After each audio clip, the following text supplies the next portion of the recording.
This year at Gamescom, I had a chance to play an hour of Phantom Blade Zero, a game that looks like a Souls-like game, but luckily, it's not. However, it does have some mechanics reminiscent of From Software's games and all its copies. It's actually the second year in a row I get to play this game at Gamescom, and the second year in a row I absolutely enjoy what I'm playing. So let's get a bit deeper into what Phantom Blade Zero is all about and why you should keep it on your radar. Let's begin. For those of you who don't know, Phantom Blade Zero is actually a part of a bigger series of games. However, it's not like they're all direct sequels and you need to know all the games to know the plot. Phantom Blade Zero actually reimagines some of the previous stories, the characters, and actually the main character as well, and it might as well be an entry point to the series that, in my opinion, is not coherent enough for anyone to really need to play the previous games. You can, sure, but you don't have to. I have no plans to do that because apart from the continuation aspect, these games were also vastly different in what they are. In Phantom Blade Zero, you play as Soul, an elite assassin who serves an organization called the Order and who is framed for the murder of his patriarch. The thing is, Soul was gravely wounded when being chased, and he would surely die if it wasn't for a mysterious healer who offered a cure. Only a temporary though, and Soul now has only 66 days to uncover the truth behind the conspiracy. Though I don't think the days actually matter gameplay-wise, this sounds more like a plot device than an actual ticking clock over your head, so don't expect the Blood of Dawnwalker kind of thing. Speaking of the Blood of Dawnwalker, there will be a video on that soon-ish. Now, the world of Phantom Blade is based on the Chinese wuxia tradition, which can be simplified into adventures of martial artists in ancient China. The devs themselves referred to the game as Kung Fu Punk, and I think that's a very accurate thing to use. The whole combat you see is very over the top, reminding me of the classic Eastern martial arts movies where you had characters making unrealistic things in between traditional combat moves, but it is just a pleasure to watch. It's very fluid, really nicely animated, and connecting all the combos together makes you feel really powerful. It's enjoyable as hell. If you wonder what kind of weapons you fight with, the proper question to ask is what kind of weapons you don't fight with. There's one-handed and two-handed swords, maces, axes, clubs, daggers. You can dual-wield regular weapons or the so-called wind and fire wheels. There's also a bow for ranged usage if you feel like needing that, but it's not a complementary tool to your set of melee weapons. It's actually a conscious choice to use one. During the game, you carry two main weapons and two secondary weapons, and both can be found within that second group.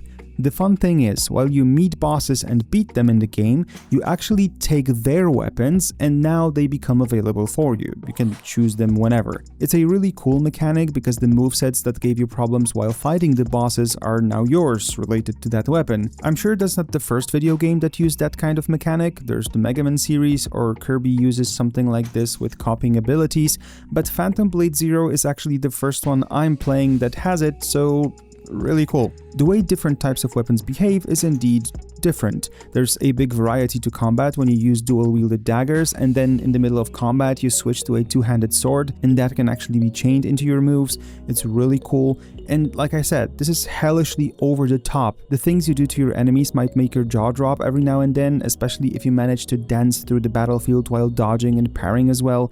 This is definitely part of the game that needs to be highlighted as really well made, and to be honest, this is the main reason why I wanted to return to play this game after trying it out last year at Gamescom, and I wasn't disappointed one bit. This combat is just so much fun.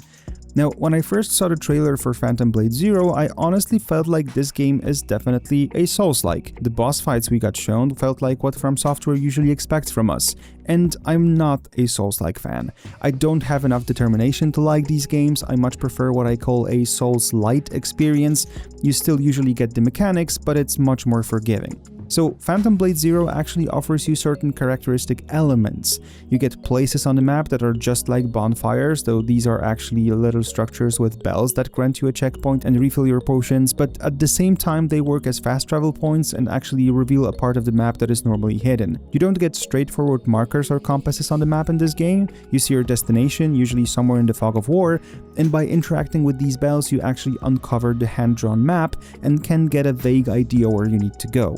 Which is important because the levels don't have only one corridor leading somewhere, there is a certain degree of exploration that you can do yourself. Also, while I didn't really get to experience a big chunk of the story and I can't say how well it holds, taking your time to explore a bit gives you a chance to collect pieces of lore and get a bigger picture of what's just happening in this world, as well as some items that help you grow your HP bar, for example. You just need to find enough of them. If you die, and throughout the demo I did die 3 times, which apparently wasn't a lot, you get respawned at the last checkpoint. But while the usual Souls-like game would respawn all the smaller enemies leading up to the place where you died, Phantom Blade Zero actually leaves the path clear.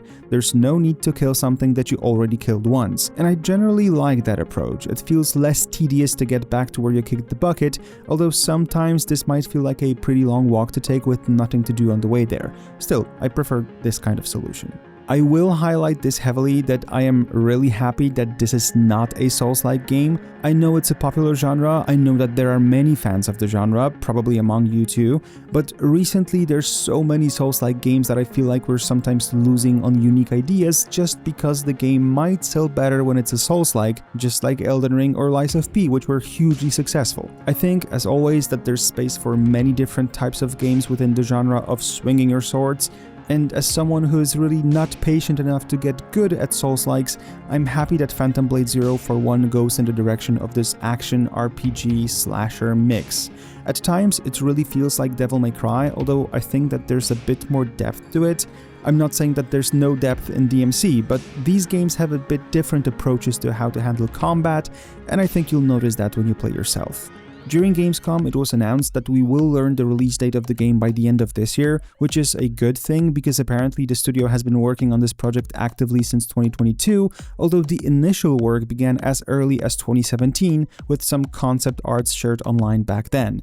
Now, there are some really nice looking trailers and demos out there online. Nvidia published a video like a week ago with RTX on gameplay reveal, and it looks really impressive. The problem is, I played this game on PS5 at Gamescom on what looked like a 65 or a 75-inch screen, and it definitely did not look this good. The art style is amazing, there's no doubt about that, but technically this game still has some issues to figure out. For example, a lot of textures, even on the main character, were often fuzzy, as if the upscaler wasn't doing a proper job. You don't really notice it during gameplay, but there was this cutscene right before the final boss fight, and you could see something weird going on Soul's model. Also, it felt like the frame rate wasn't completely stable, but it's hard to say how wonky exactly it was. There's no way to test that in Gamescom conditions. Since the release date is not out yet, but they're supposed to announce it this year, I guess it's safe to assume that the game will be out next year, so they still have some time to figure out how to fix that. I just hope it's possible. Either way, I will play it on PC, though definitely with a controller.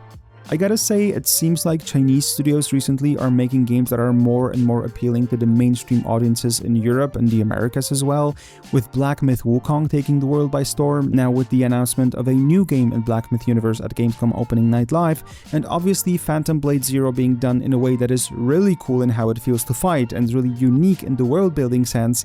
Yeah, they're definitely on a roll. And I gotta say, that is pretty cool because we get a breath of fresh air into the genre.